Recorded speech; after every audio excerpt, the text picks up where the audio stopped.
வணக்கம். இது உங்கள் யாழ் தமிழ் செய்திகள்.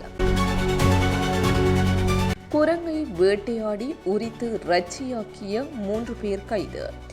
மத்திய மாகாண வனவிலங்கு பகுதியில் ராவணயிலு தள பாதுகாப்பு அலுவலக அதிகாரிகள் நடத்திய ரோந்து பணியின் போது ராவணயிலு சரணாலயத்தில் ஒரு குரங்கை கொன்று உரித்து இறைச்சியாக்கிய 3 சந்தேக நபர்கள் கைது செய்யப்பட்டுள்ளனர்.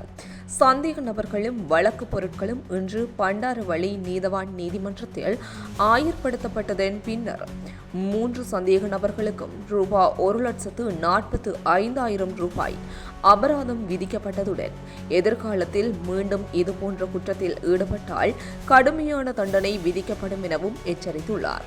தொடர்ந்து யாழ் தமிழ் செய்திகளுடன் இணைந்திருங்கள். நன்றி.